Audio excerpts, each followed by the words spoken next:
नमस्कार दोस्तों, मैं हूं Jitendra Kumar. The unique classes की इस यूट्यूब चैनल पे आप लोग का स्वागत है। आज हम लोग झारखंड राज्य के रांची जिले में कौन कौन ऐसे जलप्रपात पाए जाते हैं उसके बारे में हम लोग डिटेल जानकारी प्राप्त करेंगे। जानकारी प्राप्त करने से पहले हम आप लोग को बता दें कि ये सारे जो फैक्ट दिखाई दे रहे हैं, ये सारे फैक्ट को आप स्वयं लिख सकते हैं। ये फैक्ट में आप कुछ ऐड भी कर सकते हैं अगर आप इस मैप को समझ पाते हैं। आपका ध्यान पूरा इस मैप पे केंद्रित तो होना चाहिए। आप इस अगर मैप को समझ लेते हैं तो आपका कॉन्सेप्ट और यहाँ से कुछ फैक्ट भी निकलेंगे जो इसमें से आप ऐड कर सकते हैं। तो हम लोग स्टार्ट करते हैं। सबसे पहले प्रश्न आता है कि जलप्रपात किसे कहते हैं। अगर आप इसका डिफिनेशन एक लाइन में देना चाहें तो आप ये भी लिख सकते हैं कि ऊंचे पहाड़, पठार, पत्थरों से हो करके गिरने वाले पतली जलधारा को जलप्रपात कहते हैं। एक ये डिफिनेशन हो सकता है। दूसरा सिंपल वे में ये डिफिनेशन हो सकता है कि ऊंचे स्थल से गिरने वाले पतली जलधारा को जलप्रपात कहते हैं। तो दो डिफिनेशन हम आपको बताएं।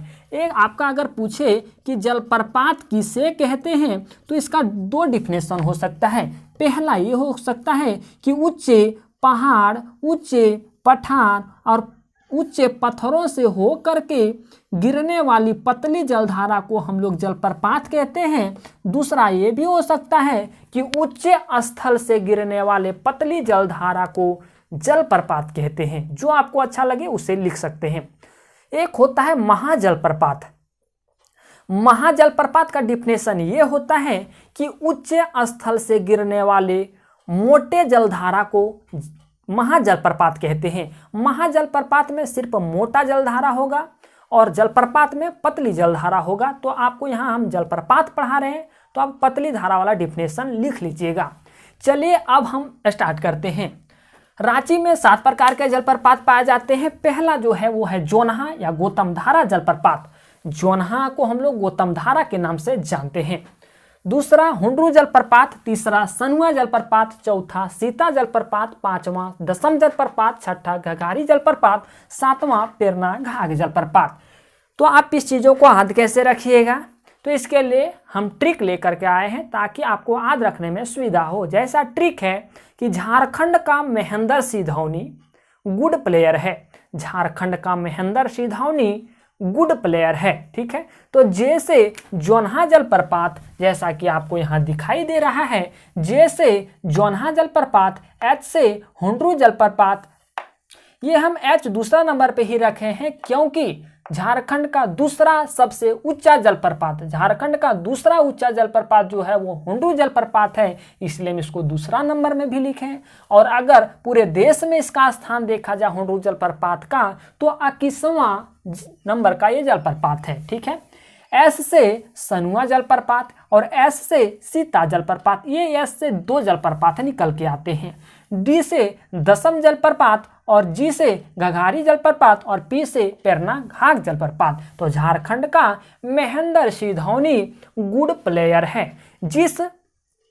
जिस लेटर के नीचे हम ये सारी चीज़ें इंडिकेट कर दिए उसी का मतलब यहाँ निकल रहा है। जो चीज़ों को हम इंडिकेट नहीं किए इसका मतलब यहाँ नहीं निकल रहा है। जैसे कि जे के नीचे इंडिकेट किए हैं, अंडरलाइन किए हैं, तो इसका मतलब होता है जोन्हा या गौतमधारा जलप्रपात। एच से हुंडरू जलप्रपात, ठीक है। जोन्हा जलप्रपात का फैक्ट देखिए, इसका फैक्ट यहाँ है ये। जोन्हा जो जलप्रपात है, आप यहाँ देखिएगा हम नंबरिंग कर दिए हैं। पहले नंबर में आप जोन्हा जलप्रपात को पढ़ रहे हैं तो यहाँ हम नंबरिंग कर दिए हैं। पहला नंबर में जोन्हा जलप्रपात। आप क्या लिख सकते हैं, देखिए ये जो आपको ये लाइन दिखाई दे रहे हैं, रेड लाइन जो दिखाई दे रहे हैं, ये जलप्रपात का सिंबल हम दर्शाए हैं। ये जलप्रपात का सिंबल है, ये जलप्रपात का सिंबल है, ठीक। जोन्हा जलप्रपात के बारे में जानकर, जोन्हा जलप्रपात कौन नदी पे स्थित है, तो ये यार मतलब राढ़ू नदी पे स्थित है। देखिए ये है आपका राढ़ू नदी और ये राढ़ू नदी पे ही तो आपका ये जलप्रपात स्थित है, ये जलप्रपात स्थित है। तो हम लोग कह सकते हैं कि जोन्हा जो जलप्रपात है वो राढ़ू नदी पे स्थित है, ठीक है। और ये राढ़ू नदी आपको पता होगा कि स्वर्ण रेखा की सहायक नदी जाकर के बन जाती है। ये सहायक नदी बन गई जाकर के, ये स्वर्ण रेखा नदी इधर से आ रही है और इसमें जाकर के मिल जा रही है।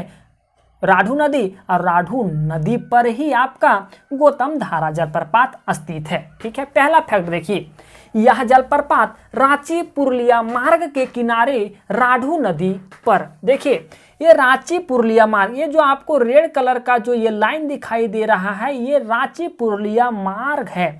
कैसे कहेंगे कि ये रांची पुरुलिया मार्ग है? इसलिए कहेंगे क्योंकि ये जो आपका रास्ता है, ये जो मार्ग है, ये रांची से स्टार्ट हो रही है और ये पश्चिम बंगाल की पुरुलिया में प्रवेश हो रही है, इसलिए इसका नाम दिया गया रांची पुरुलिया मार्ग। ठीक है, और आप यहाँ देखिए, यही रांची पुरुलिया मार्ग के किनारे ही आपका ये जोनहा जलप्रपात स्थित है।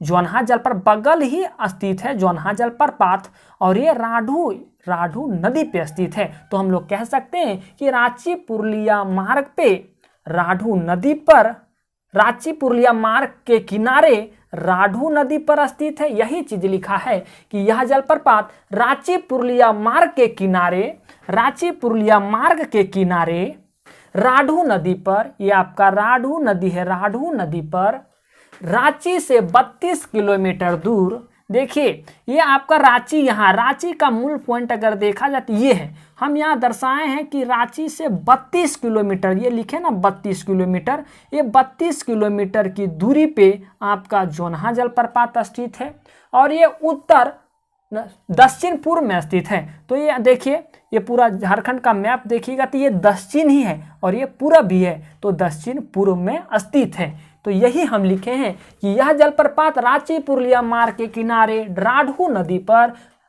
नदी पर रांची से 32 किलोमीटर दूर, रांची से 32 किलोमीटर दूर दक्षिण पूर्व में स्थित है, दक्षिण पूर्व में स्थित है। दूसरा फैक्ट, जोनहा गांव के निकट होने के कारण इसका नाम जोनहा जलप्रपात पड़ा।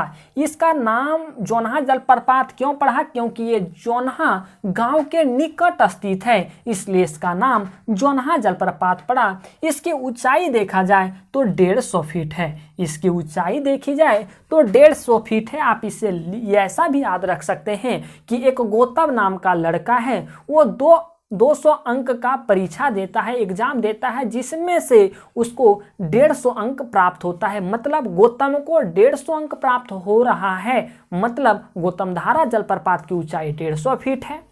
ठीक है, यही चीज लिखवाएं।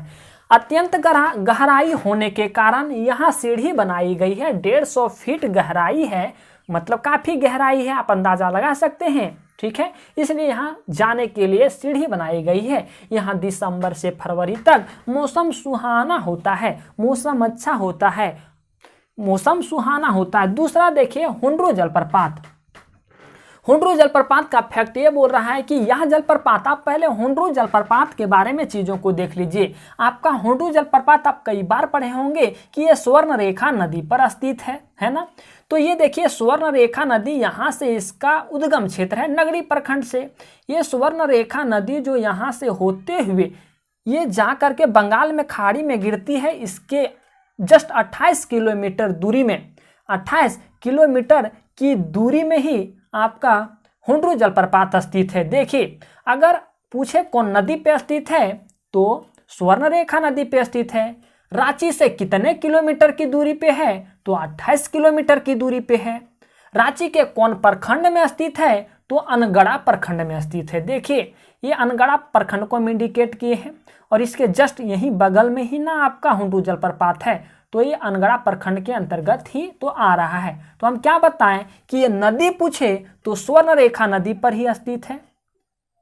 रांची से कितनी किलोमीटर की दूरी पे स्थित है पूछे तो 28 किलोमीटर की दूरी पे स्थित है ना। कौन प्रखंड में स्थित है तो अनगढ़ा प्रखंड में स्थित है। ठीक है, अगर इसका ऊंचाई पूछे तो 74 मीटर इसकी ऊंचाई है। ठीक है, देखिए यही लिखे हैं, यह जलप्रपात रांची जिले के पूर्व में, रांची जिले के पूर्व में, देखिए ये पूर्व ही तो है, रांची जिले के पूर्व में 32, 36, 28 किलोमीटर की दूरी पे, कई बुक आपको 32 दिखेगा, कई 36 मिलेगा, कई 28 मिलेगा, तो लेके चलते हैं हम लोग 28 जो एक्चुअल, और हर एक बुक में यहाँ समानता देखने को मिलता है, 28 मिलता है, तो 28 लेकर के चलते हैं हम लोग। 28 किलोमीटर की दूरी पर स्थित है, पूर्व में स्थित है। इसकी ऊंचाई 74 मीटर है, जैसा कि मैं आपको बताएं। रांची का सुप्रसिद्ध जलप्रपात है, आपको बता दिए हैं रांची का ये सुप्रसिद्ध जलप्रपात है। अगर हाइट के मामले में देखा जाए तो ये झारखंड का दूसरा जलप्रपात है।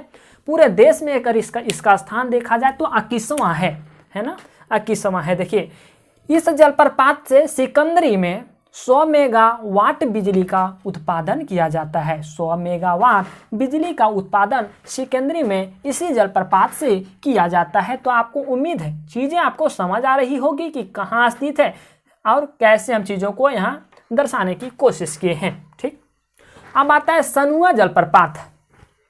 सनुआ जलप्रपात रांची के अनगढ़ा प्रखंड में, देखिए अनगढ़ा प्रखंड से आपके 2 जलप्रपात हैं। एक तो आपका अनगढ़ा प्रखंड में हिउंडरू जलप्रपात स्थित है, एक आपका सनुआ जलप्रपात स्थित है। देखिए लेकिन ये अनगढ़ा प्रखंड में नहीं है, सनुआ जो जलप्रपात है अनगढ़ा प्रखंड में नहीं है। देखिए यहाँ हम सनुआ जलप्रपात को इंडिकेट करने की कोशिश किए हैं। ये अनगढ़ा प्रखंड आपका यहाँ है, तो अनगढ़ा प्रखंड से 12 किलोमीटर की दूरी, देखिए डायरेक्शन इधर है मेरा, तो ये 12 किलोमीटर की दूरी पर स्थित है आपका सनुआ जलप्रपात। देखिए ये है सनुआ जलप्रपात, है ना, सनुआ जलप्रपात। उम्मीद है चीज़ें आपको समझ आ रही होगी। एक आंकड़ा आपके सामने और लाते हैं ताकि आपका जलप्रपात खत्म हो जाए और रांची में कौन कौन ऐसे जलप्रपात पाए जाते हैं। तो आप इस वीडियो पे बने रहें। उम्मीद है यहाँ तक की चीज़ें आपको समझ आ रही होगी। अब हम लोग चौथा जलप्रपात के रूप में सीता जलप्रपात के बारे में पढ़ते हैं। सीता जलप्रपात रांची से 45 किलोमीटर दूर रांची पुरुलिया मार्ग पर स्थित है। देखिए चीज़ों को समझिएगा। हम आपको पहले भी बताएं कि ये आपका रांची से पुरुलिया जाने के कारण इस मार्ग का नाम रांची पुरुलिया मार्ग दिया गया। तो इसी रांची पुरुलिया मार्ग पे आपका सीता जलप्रपात स्थित है। देखिए ये हम आपको लाइन में ये दर्शाने की कोशिश किए हैं, जो इंडिकेट किए हैं ये आपका जलप्रपात है।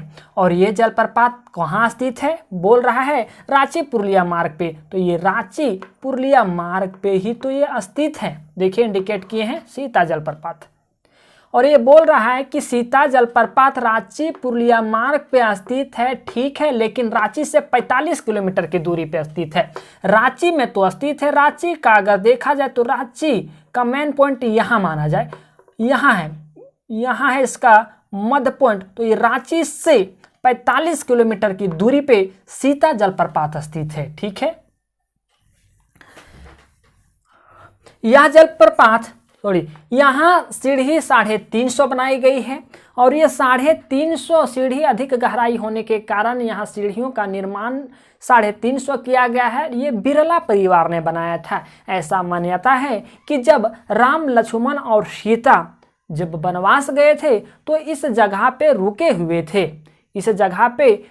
हुए थे, तो उन्हीं के यादों में ये सीता माता का मंदिर इस जलप्रपात के निकट बनाया गया है। इस जलप्रपात के बगल एक सीता माता का मंदिर भी बनाया गया है, और उसी के नाम पे सीता जलप्रपात नाम भी दिया गया है। 5वां जलप्रपात के रूप में हम लोग दसम जलप्रपात के बारे में। यह जलप्रपात रांची से लगभग 40 किलोमीटर दूर, देखिए दसम जलप्रपात कांची नदी पे स्थित है ना। देखिए हम यहाँ ये के लिखे हैं ना, आपको दिख रहा होगा यहाँ के लिखे हैं, के मतलब कांची नदी। और आपको पता है राढ़ू नदी, कांची नदी ये आपके हैं स्वर्ण रेखा के सहायक नदी, जाकर के फाइनल मिलेंगे स्वर्ण रेखा नदी में। लेकिन कांची नदी स्वर्ण रेखा नदी में मिलने से पहले एक जलप्रपात का निर्माण करती है। वो जलप्रपात का है नाम दसम जलप्रपात। आपको अगर कभी कोई पूछ दे कि कांची नदी कहाँ से निकलती है, तो आपका जवाब होना चाहिए बुंडू तमाड़ से निकलती है। तो ये बुंडू तमाड़ से निकलती है, लेकिन स्वर्ण रेखा नदी में जाकर के मिलती है। इसके बीच में स्वर्ण रेखा नदी में मिलने से पहले एक जलप्रपात का निर्माण करती है। उस जलप्रपात का नाम है दसम जलप्रपात। उसकी ऊंचाई 144 फीट है। फैक्ट यहाँ लिखवा दिए हैं। यह जलप्रपात रांची से 40 किलोमीटर की दूरी पे स्थित है। देखिए ये रांची है, रांची का मूल पॉइंट ये आपका रांची से 40 किलोमीटर की दूरी पे कौन स्थित है, ये जलप्रपात स्थित है। यहाँ लिखे हैं ना 40 किलोमीटर, तो ये 40 किलोमीटर लिखे हैं कि ये रांची से 40 किलोमीटर की दूरी पे आपका दसम जलप्रपात है। देखिए इंडिकेट यहाँ आपको हम दसम जलप्रपात लिखवाए हैं। दसम जलप्रपात ही है। ये कौन सी नदी पे स्थित है, तो आपको अब बात नहीं रखना है, कांची नदी पे स्थित है। ठीक है, इसकी ऊंचाई कितनी है, तो 144 फीट इसकी ऊंचाई, हम लिखवा दिए 144 फीट इसकी ऊंचाई है। ठीक है, यह जलप्रपात 40 किलोमीटर रांची से दूरी है। ठीक है, रांची जमशेदपुर मार्ग पर, ठीक है, ये रांची से जमशेदपुर, ये तो एक रांची पुरुलिया मार्ग, ठीक है, एक रांची से जमशेदपुर मार्ग के किनारे ये जलप्रपात स्थित है, इसलिए इसको लिखवाते हैं कि ये रांची जमशेदपुर मार्ग के किनारे आपका दसम जलप्रपात स्थित है। हालांकि देखिए ये रांची से स्टार्ट हुई और ये आपको जमशेदपुर, पूर्वी सिंहभूम में जमशेदपुर पड़ता है, तो ये जमशेदपुर जाती है, इसलिए इसका नाम पड़ा है इस मार्ग का रांची जमशेदपुर मार्ग। और ये रांची जमशेदपुर मार्ग के ही तो बगल स्थित है, इसलिए हम ही लिखवाए हैं कि यह जलप्रपात कांची नदी, सेकेंड फैक्ट देखिए, यह जलप्रपात कांची नदी पे तो है, कांची नदी के तेमरा घाटी में बुंडू प्रखंड के निकट स्थित है। देखिए कांची नदी पे तो स्थित है, अगर घाटी पूछे तो तेमरा घाटी में स्थित है, बुंडू प्रखंड के अंतर्गत आता है और इसका जो ऊंचाई है 144 फीट है, आपको बता दिए। यह अधिक ऊंचाई से गिरने के कारण इसकी धाराएं 10 धाराओं में बट जाती है, इसलिए इसका नाम दसम जलप्रपात पड़ा। क्या है कि इसकी ऊंचाई 144 फीट है, तो कम ऊंचाई नहीं कही जा सकती, ऊंचाई ठीक ठाक है। इतनी ऊंची से पानी जब गिरती है तो इसकी जो धाराएं हैं वो 10 धाराओं में, एक तो पहले इतनी मोटी धारा थी, लेकिन ये गिरने के बाद 10 धाराओं में बट जाती है। अब ये 10 धाराओं में बट जाने के कारण जो ये 10 लिखा गया, 10 धारा में बटी, इसलिए इसका नाम रखा गया दसम।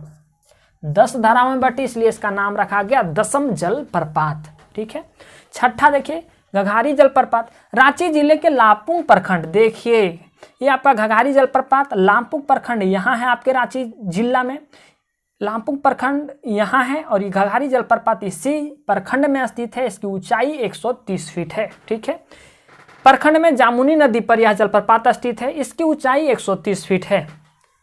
घघारी जलप्रपात के किनारे घघारी बाबा धाम है, जहां मकर संक्रांति का मेला आयोजित किया जाता है। यहाँ एक बगल में धाम है, यहाँ मेला भी आयोजन किया जाता है, मेला का भी आयोजित किया जाता है। यहाँ से करीब 3 किलोमीटर दूर साईं मंदिर भी है, इसके करीब 3 किलोमीटर दूर साईं मंदिर भी है। लास्ट देखिए आपका जो है, ये सारे आपके डीप जानकारी के लिए हो जाते हैं कि ये जलप्रपात है उसके 3 किलोमीटर दूरी पे क्या है, तो साईं मंदिर है। ये सारे आपके डीप जानकारी के अंतर्गत हैं, हालांकि पढ़ रहे हैं तो आप पूरा पढ़िए। आपका है पेरना घाघ जलप्रपात जो रांची में स्थित है। देखिए रांची में ही आपका ये तापकारा पड़ता है। अगर रांची से देखा जाए कि तापकारा की दूरी कितनी है, तो 15 किलोमीटर दूरी। ठीक है, तो ये पेरना घाघ तापकारा से 15 किलोमीटर दूरी पर स्थित है, तापकारा से 15 किलोमीटर की दूरी पर स्थित है। देखिए ये आपका रांची है, रांची में ही आपका तापकारा है, लेकिन ये तापकारा से 15 किलोमीटर की दूरी पे, तापकारा से ध्यान रखिएगा, रांची से नहीं, तापकारा से, और तापकारा रांची में पड़ता है, तो तापकारा से 15 किलोमीटर की दूरी पे पेरना घाघ जलप्रपात स्थित है। उम्मीद है चीज़ें आपको समझ आई होगी। अगर फिर भी किसी तरह की डॉट या किसी तरह की परेशानी आपके मन में आ जाती है तो आप बेहिचक नीचे दिए गए कमेंट बॉक्स में कमेंट कर सकते हैं।